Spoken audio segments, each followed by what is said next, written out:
से परिचित हैं। जब बाबा ने बच्चों से कहा कि अच्छा, बाबा बच्चों से विदाई लेता है तो खैर बच्चे तो जो वहां उपस्थित रहे होंगे कितना समझे होंगे या किसी ने नहीं समझा, ये कहा जाता है। लेकिन बाबा ने जो अंतिम निराकारी, निर्विकारी, निरअहंकारी, ये जो 3 शब्द बाबा ने जाते वक्त बच्चों से बोले थे, वो वास्तव में पढ़ाई का पूरा सार था।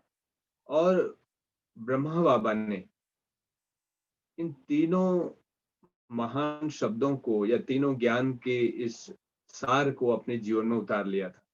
हम कहें कि निराकारी तो बाबा ने राइट फ्रॉम द बिगिनिंग, जब बाबा शिव बाबा की पधरामणी हुई, जब तभी से बाबा ने उस आत्मिक स्मृति का अभ्यास किस तरह किया ये तो हम सभी जानते हैं। उन्होंने डायरियां भरी, उन्होंने हर एक को वो मस्तक में चमकती हुई मणि आत्मा देखा, स्वयं को भी आत्मा समझा और उस निराकारी स्थिति में रह करके उस निराकार शिव बाबा की समीपता का जो अनुभव किया।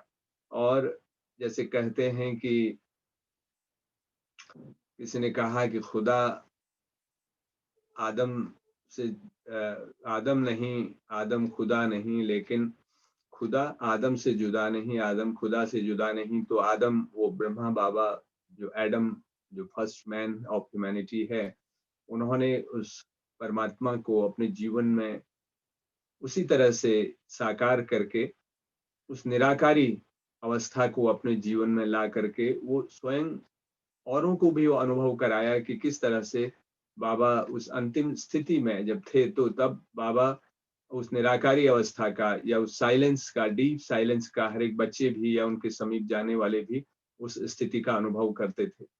और जहाँ निर्विकारिता की बात है, वैसे तो बाबा कहते हैं बच्चे मनसा निराकारी, उनकी बाबा की मनसा स्थिति ही ऐसी थी।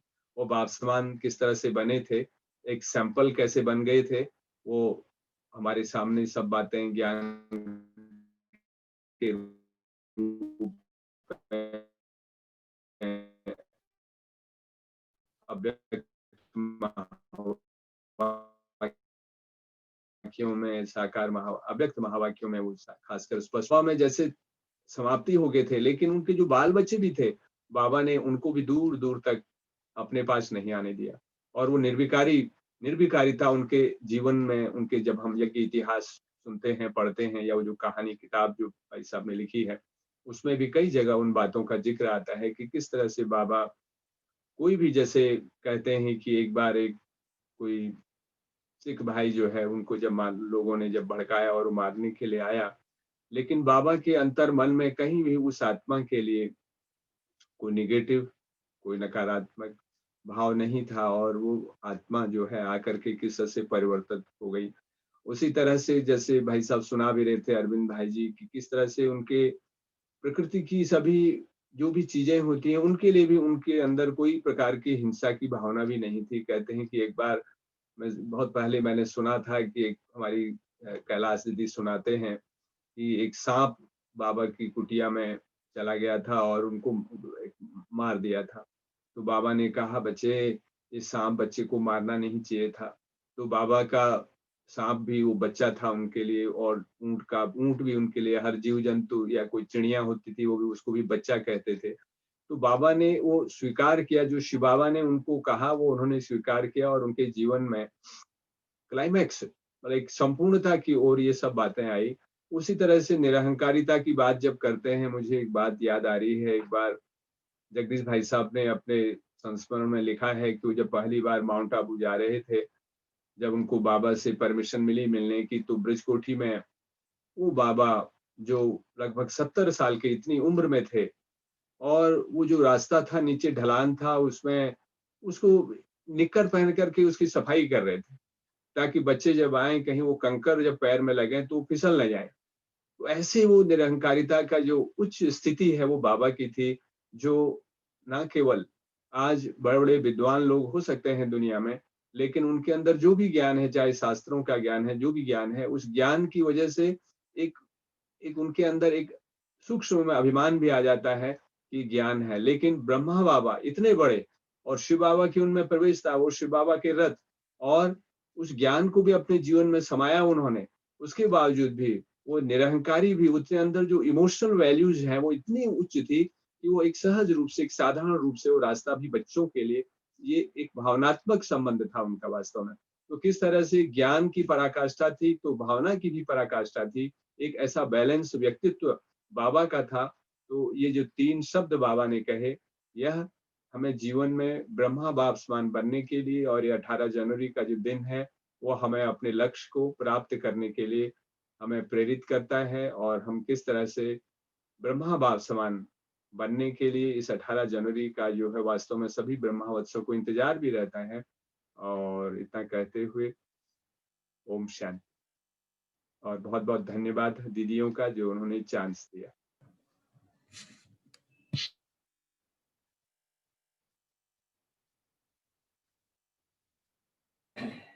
ओम शांति। थैंक यू गणेश भाई जी, जो आपने बाबा के संग के इतने सुंदर अनुभव हमारे सम्मुख रखे। अभी मुजफ्फरनगर के नरेश भाई जी, आप बैंक मैनेजर के पद से कार्यरत हैं और आप लगभग 25 वर्षों से अधिक समय से इस ईश्वरीय ज्ञान को अपने जीवन में लेकर के आप इसका अनुभव कर रहे हैं। और आप सब जानते होंगे ज्ञान अमृत पत्रिका हमारी जो आती है उसके आप उसमें आप अपना लेख भी लिखते हैं। तो आपका भी इस मोहन नगर की बगिया में बहुत बहुत स्वागत है। अभी हम आदरणीय नरेश भाई जी से बाबा के संग के अनुभव सुनते हैं। अभी आपके पास एक अनम्यूट का मैसेज आएगा तो आप अनम्यूट कर लीजिएगा। ओम शांति। आवाज आ रही है दीदी? आवाज आ रही है? सबसे पहले तो नव वर्ष की शुभकामनाएं, और ये अव्यक्त मास का जो पुरुषार्थ सबका चल रहा है उसकी भी शुभकामनाएं, और मोहन नगर के आयोजकों को थैंक्स कि इतना अच्छा कार्यक्रम उन्होंने रखा है। आवाज आ रही है ना दीदी? आ रही है। अच्छा ठीक है, थैंक यू दीदी। तो ब्रह्मा बाबा के बारे में जितना कहा जाए कम है। वो थॉट रीडर या जानी जाननहार तो नहीं थे, परंतु उनसे मिलने कोई नई आत्मा जब भी जाती थी तो ऐसा प्रतीत होता है कि उन्हें उसके भूत भविष्य का सबका ज्ञान हो जाता था। और ब्रह्मा बाबा निमित्त थे जियादान देने के, लेकिन उन्होंने कई बार जीवन दान भी दिया है। लेकिन इसमें एक बात जो मैंने नोट करी कि कुछ आत्माओं को तो उन्होंने जीवन दान दिया और कुछ को नहीं दिया। तो इसके पीछे क्या रहस्य हो सकता है? जैसे मम्मा ने जब 1965 में शरीर छोड़ा तो उस समय कई भाई बहनों को संकल्प चले कि बाबा उनके लिए कुछ करें, किसी तरह उनको बचाएं। लेकिन बाबा उसमें मौन रहे, उन्होंने उस बारे में कुछ नहीं कहा और होनी को होने दिया जिस रीति से हो रही थी। उसी प्रकार से विश्व किशोर भाऊ, उन्होंने 12 मार्च 1968 में जब उनका शरीर छूटा ऑपरेशन के 5-6 दिन के बाद, तो उसमें भी बहुत लोगों को संकल्प चले कि भाऊ जा रहे हैं। भाऊ तो बाबा के राइट हैंड थे, लेकिन उसमें भी ब्रह्मा बाबा की जो चुप्पी थी, बाबा ने कुछ जाहिर नहीं किया, लेकिन उनको पता था कि इनका ड्रामा में इतना ही पार्ट है। तो जो सबसे 2 विशेष आत्माएं थी, मम्मा और विश्व किशोर भाऊ, उनके लिए बाबा बिल्कुल साक्षी भाव से जो कुछ भी उनका शरीर जिस रीति से छूटा, लेकिन बाबा ने उनकी कोई मदद नहीं करी। लेकिन कुछ आत्माओं की बाबा ने मदद करी, उनको जीवन दान दिया। जियादान तो वो सबको देते थे। जैसे मिसाल के तौर पर गांधीनगर गुजरात की जो कैलाश बहन है, उनकी बचपन में जब जन्मपत्री बनी थी तो ये कहा गया था, जन्मपत्री में लिखा था कि 25 साल से ज्यादा इनकी आयु नहीं है। अच्छा, उसके बाद जैसे उस समय साधु संतों का आना जाना लगा रहता था, तो जो भी साधु संत के संपर्क में उनके माता पिता लेके जाते थे कन्या को, तो वो यही कहते थे कि ये ज्यादा इसकी आयु नहीं है। उसी प्रकार से एक बार जो उनके गुरु थे, ये कैलाश बहन के पिता के जो अंतिम गुरु थे, उन्होंने भी कई गुरु किए थे, तो गुरु के पास जब वो गए, तो गुरु को ये नहीं बताया था कि इसकी जन्म पत्री में ये लिखा है, या साधु संत जो भी देखते हैं कहते हैं अल्पायु है। तो गुरु ने भी देख के यही कहा कि ये तो 25 साल के ऊपर इसका जीवन नहीं है। तो वो बड़ा हताश हो गए।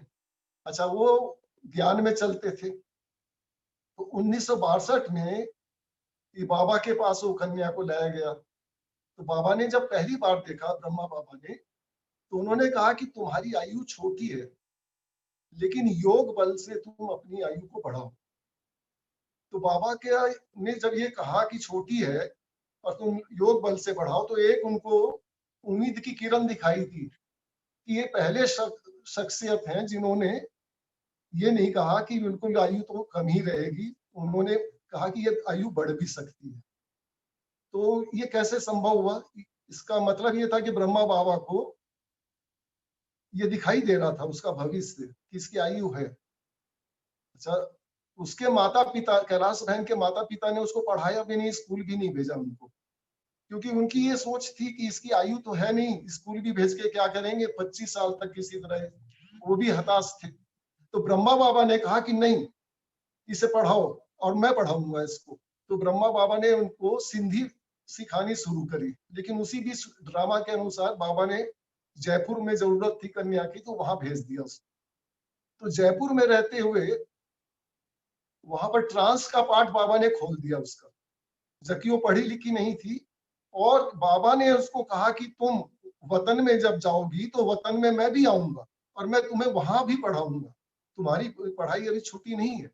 और उसको पढ़ा लिया। उसके बाद फिर उन्होंने सीख लिया, लिखना पढ़ना सब उनको आ गया। तो बाबा ने किस रीति से पढ़ाया और क्यों जी दान दिया, क्योंकि बाबा को पता था कि 25 साल नहीं, इसकी आयु बढ़ सकती है। तो एक बार क्या हुआ, जब 25 साल पूरे होने लगे तो जीवन में छोटी छोटी दुर्घटनाएं होने लगी। तो जब 25वां वर्ष का अंतिम सप्ताह चल रहा था, तो ट्रेन में चढ़ने के लिए गई तो स्लिप कर गई और नीचे चली गई ट्रेन के। तो किसी को उम्मीद नहीं थी कि अब ये बची होंगी, लेकिन ट्रेन के नीचे से उनको खींच लिया गया और सही सलामत निकल आई। और वो दुर्घटना अंतिम थी, उसके बाद उनको जीवन पूरा मिल गया। तो इस तरीके से ये पहला केस जिसमें बाबा ने जीवन दान दिया। अच्छा, दूसरा केस एक और मैं बताता हूँ। वो थी देहरादून की प्रेम दीदी का। उनका हो सकता है आप लोगों को मालूम होगा थोड़ा बहुत उसके बारे में। वो जिस परिवार से थी, उस परिवार में कन्याओं को 17 साल से ऊपर का जीवन प्राप्त नहीं था, और कई कन्याएं उस परिवार में 17 साल की होके गुजर गई थी। तो जब ये 14 साल की थी, 13-14 साल की, तो माता पिता को ये संकल्प चलते थे कि इसका क्या होगा। तो 1954 में जब वो 14 साल की थी, अपनी माता के साथ अमृतसर में वो शीतला देवी के दर्शन के लिए गई। तो वहां पर उनकी नानी भी आई हुई थी।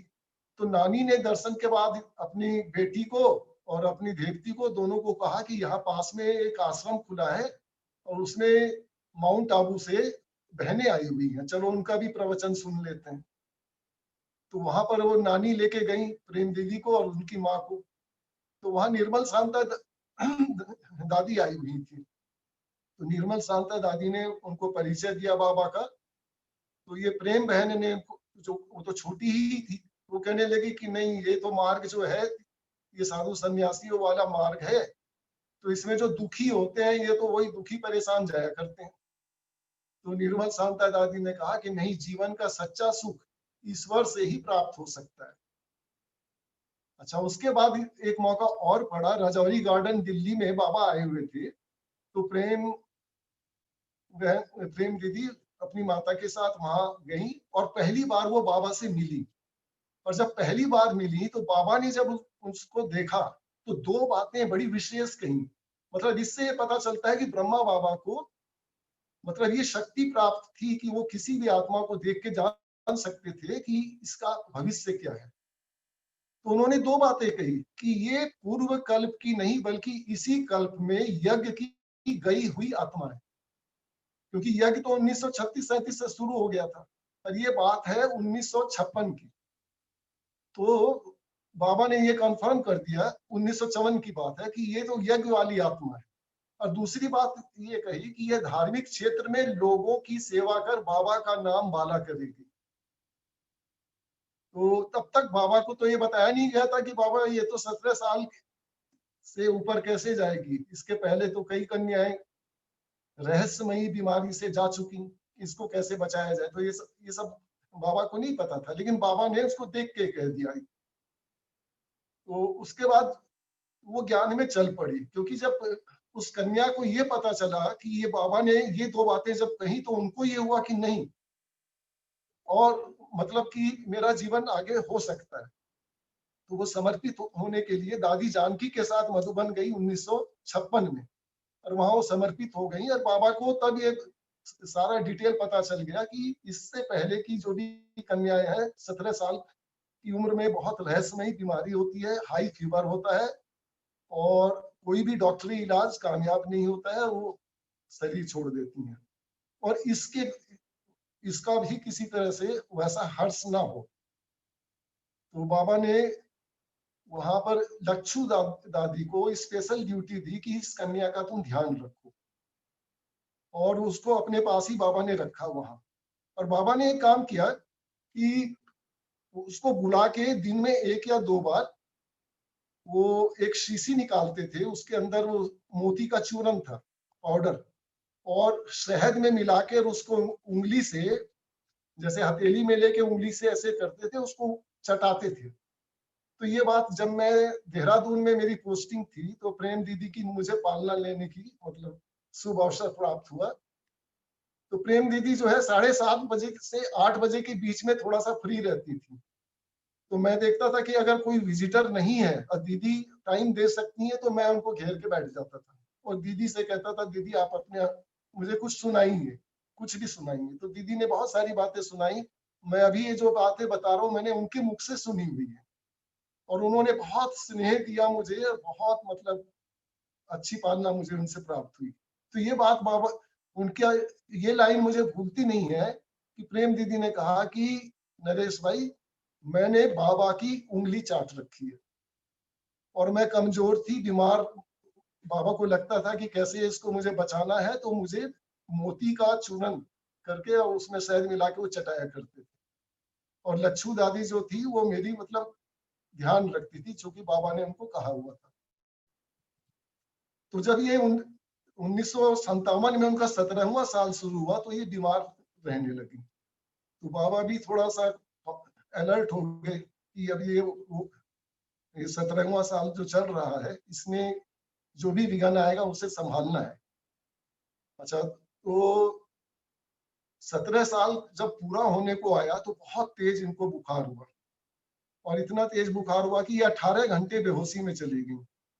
अच्छा, फिर डॉक्टर को भी बुलाया गया। तो डॉक्टर ने देख के चेकअप किया और कहा कि इनका होश में आना संभव नहीं लग रहा है, इनको आप फौरन बॉम्बे शिफ्ट कर दीजिए।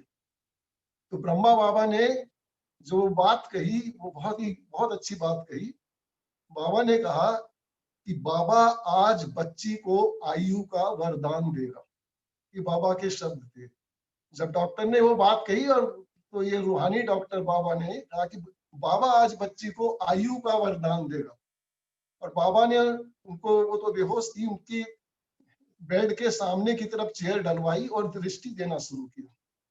अब बाबा एक तक केवल दृष्टि से पावर देते रहे, और रात के 2 बजे उन्होंने आंखें खोल दी। प्रेम दीदी ने जब आंखें खोली, तो देखा कि सामने तो ब्रह्मा बाबा बैठे हुए हैं।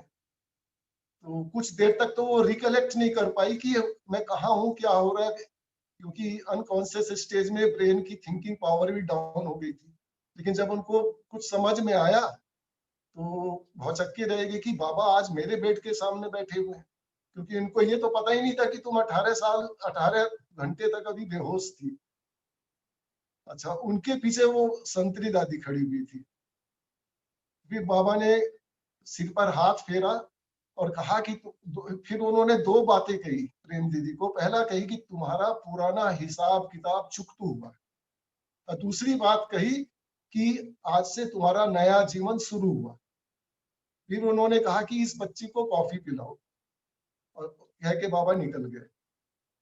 अच्छा, थोड़ी देर में वो एक माता दौड़ते हुए आई, कहने लगी कि बाबा बाबा वो तो फिर बेहोश हो गई।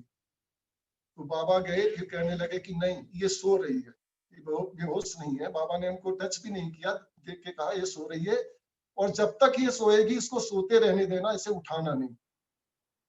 अच्छा, ये बातें सब प्रेम दीदी ने बताई। तो वो सोई भी थी। तो सवेरे क्या हुआ, अमृत वेला भी निकल गया, सामने की खिड़की से धूप आने लगी। जब उनके चेहरे पर धूप पड़ी तो उनकी आंखें खुली, तो एकदम उठ के बैठ गई, और उसके बाद रोने लगी कि मेरा तो अमृत वेला मिस हो गया। तब तक वो माताएं जो थी बाबा को खबर करी कि वो तो उठ गई है। तो इस तरीके से मतलब उस दिन से उनका नया जीवन शुरू हो गया। तो बाबा को ये पता था कि इस कन्या का जीवन लंबा हो सकता है 17 साल से।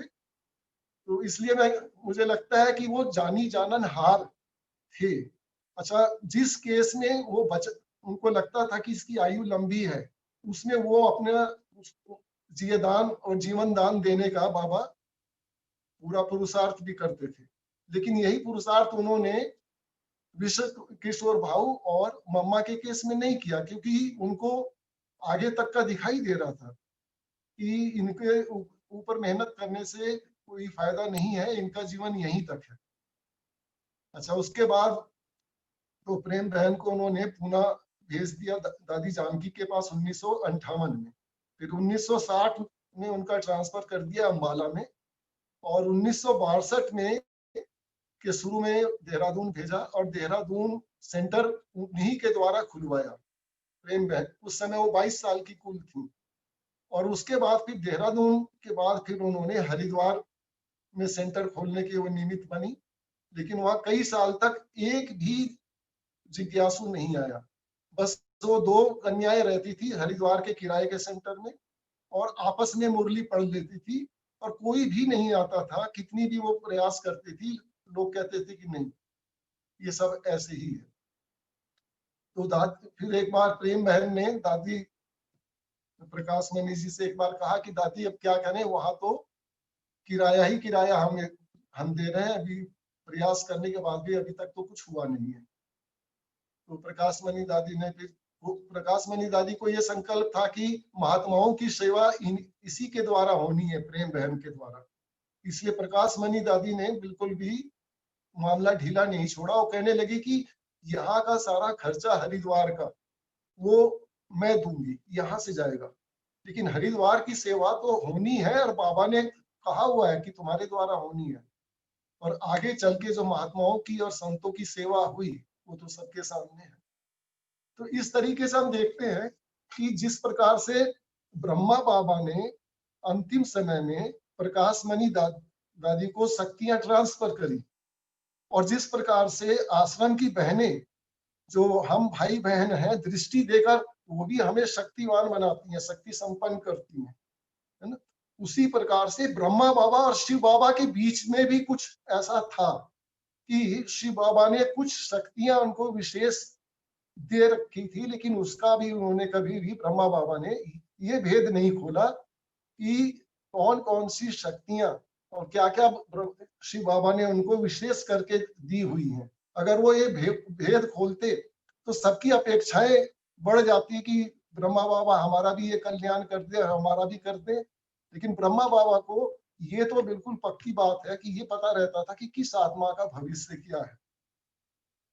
तो मैं समझता हूँ काफी समय मैंने ले लिया, और इन्हीं शब्दों के साथ सभी भाई बहनों को ओम शांति।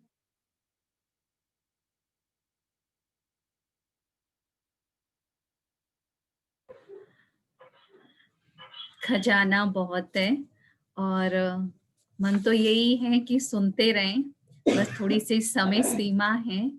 तो अभी थैंक यू नरेश भाई जी, आपने इतने सुंदर अनुभव रखे बाबा के। अभी राजवीर भाई अपने मन के उद्गार थोड़े से समय में ही, बहुत शॉर्ट में, एक गीत के रूप में हम सबके सम्मुख रखेंगे। आप पिछले 8 महीने से आपने ये लॉकडाउन में ही ये बाबा के बच्चे बने और ऑनलाइन इन्होंने कोर्स किया और बाबा को अपना बनाया। तो अभी आप हमारे सामने वो गीत रखें।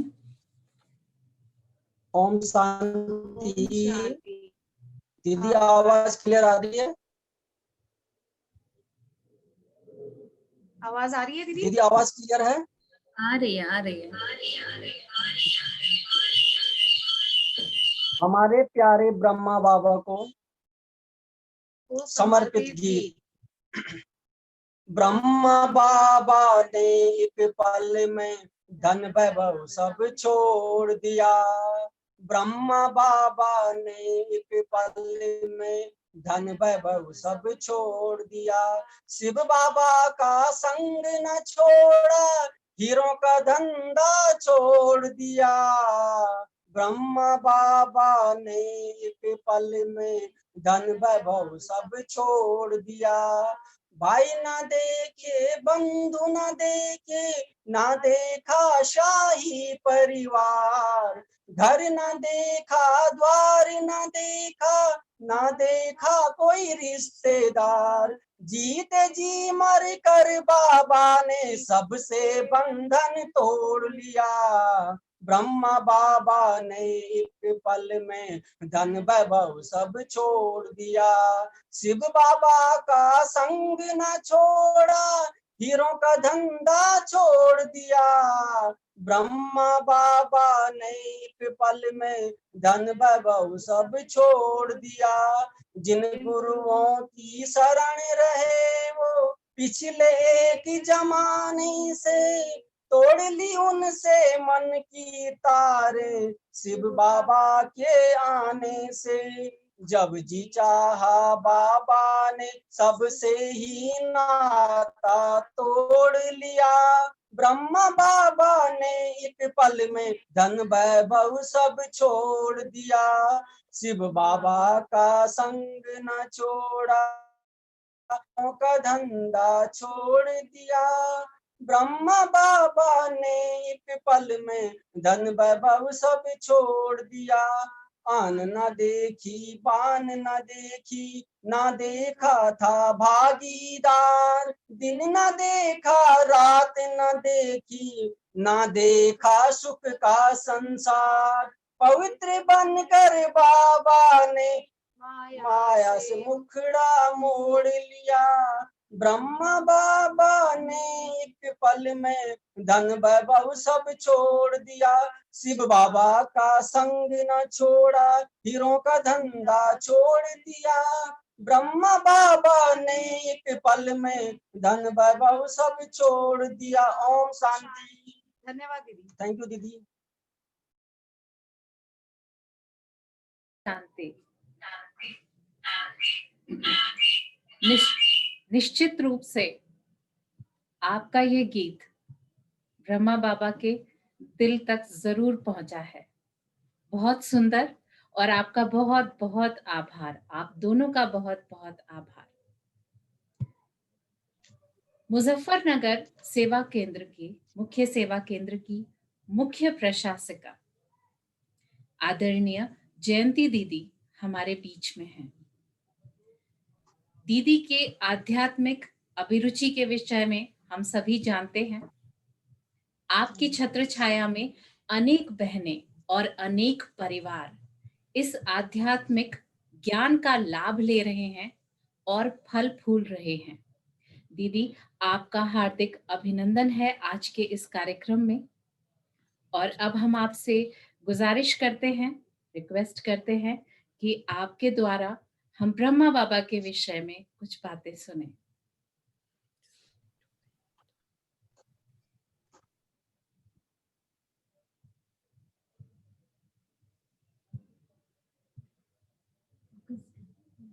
डिस्कनेक्ट हो गए।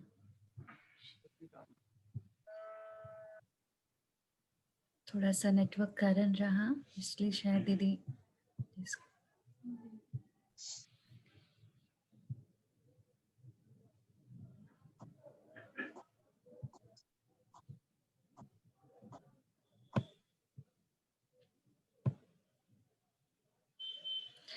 दीदी मैसेज आ रहा होगा अनम्यूट का। आवाज आ रही? सभी भाई बहन को ओम शांति। अगर आपको आवाज आए तो मुझे इन्फॉर्म करें। आवाज नहीं पहुंच रही है, देखो तो देखो दीदी अनम्यूट करना पड़ेगा वहां से। चलिए, जब तक हम इस कार्यक्रम को थोड़ा सा और आगे बढ़ाते हैं, दीदी हमारे बीच फिर से आएंगे। तो अभी हमारे बीच में रमेश भाई जी मोहन नगर सेवा केंद्र से हमारे सामने उपस्थित हैं। आप लगभग 26 वर्षों से इस ईश्वरीय ज्ञान में चल रहे हैं अपने परिवार सहित, और आप एयरफोर्स में इस समय कार्यरत हैं। आप सरकार को भी अपनी सेवाएं दे रहे हैं और ज्ञान को भी अपने जीवन में साथ साथ लेकर के चल रहे हैं। तो आप हमें बाबा के संग के कुछ अनुभव सुनाइए।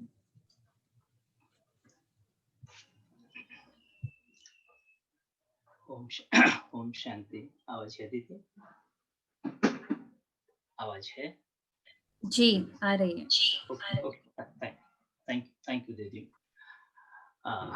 ओम शांति। सभी मीठे मीठे जूम के माध्यम से जितने भी हमारे भाई बहन हैं, चाहे मोहन नगर के, चाहे मुजफ्फरनगर के, जो भी भाई बहने जुड़े हैं, आज इस अव्यक्त मास में स्मृति दिवस, समर्थी दिवस, ब्रह्मा बाबा के अव्यक्त होने के दिवस के 2 दिन पूर्व 18 तारीख को बाबा का स्मृति दिवस है, अव्यक्त दिवस है। तो 2 दिन पहले तो दीदी लोगों ने प्रोग्राम रखा है, बहुत सुंदर। मैं पीछे सुन रहा था, जितने भी वक्ता हैं, चाहे मुजफ्फरनगर के थे, चाहे मोहन नगर के थे, और एक भाई ने तो बहुत अच्छा गीत, बड़ा दिल का गीत सुनाया, बहुत खुशी हुई। तो आज इस समर्थी दिवस पर मैं कुछ बातें पुरानी याद आ रही हैं, जो हमने अपने वरिष्ठ दीदियों से, दादियों से या बहनों से सुना है कहीं पर। समय की सीमा बहुत लिमिटेड है, मैं बहुत शॉर्ट में कुछ 1-2 बातें बताऊंगा। तो एक बार चक्रधारी दीदी जी सुना रहे थे कि बाबा कैसे, जैसे बोलते हैं ना, जैसे केले के पात पात में पात, 10 ज्ञानी की बात बात में बात। तो बाबा हर बात में अपनी शिक्षाएं बच्चों के सामने रखते थे। तो दीदी एक बार पार्टी लेके मधुबन गए थे। तो मधुबन में बाबा जब मिलते थे पहले, उसके बाद रात्रि को स्वयं जाकर के सभी जगह चक्कर लगाकर देखते थे कि बच्चे सभी आराम से हैं, सुख से हैं, खुशी से हैं। तो इसी तरह से बाबा दिन में बच्चों से मिले, रात्रि में वो वहां गए जहां पर माताएं ठहरी हुई थी। तो बाबा ने इधर देखा, सभी को देखा कि सभी ठीक से रह रहे हैं। तो थोड़ी देर में देखा कि एक माता के पास एक तकिया नहीं था। तो बाबा ने कहा, बच्चे के पास तकिया नहीं है? तो माता ने कहा, बाबा कोई बात नहीं, 4-5 दिन तो रुकना है, कट जाएंगे, थोड़ा शब्द पे ध्यान दीजिए। माता ने कहा कि बाबा कोई बात नहीं, 2-4 दिन तो हैं, कट जाएंगे यहाँ पर। बाबा ने कहा, नहीं बच्चे, तुम बाप के घर में आए हो, यहाँ कोई काटने के लिए नहीं आए हो समझो, यहाँ तो पूरे जीवन की थकान मिटाने के लिए यहाँ पर आए हो। तो बाबा किस तरह से अपने बच्चों की बहुत छोटी छोटी बात का और कितना ध्यान रखते थे। तो बच्चे को तकिया दिया, विस्तार से उनकी सारी सुविधाओं का ध्यान रखा, और बाबा ने कहा, बच्चे की जो जीवन भर की थकान यहाँ पाते हो, उसको मिटाते हो, यही तुम्हारे लिए बाहर जाने के बाद, जो बाहर की दुनिया में जाते हो, वहां पर तुम्हारे लिए बहुत बड़ा बोन बन जाएगा। तुमको यहाँ की याद आएगी, बार बार बाबा तुमको खींचेगा। तो इस तरह से बाबा अपने बच्चों की छोटी छोटी बातें कितना ध्यान रखते थे। एक छोटी सी बात और याद आ रही है, थोड़ी देर पहले एक भाई सुना रहे थे, हमारे गणेश भाई जी, सांप के बारे में सुना रहे थे। तो सांप से ही रिलेटेड दूसरी बात मुझे याद आ रही है।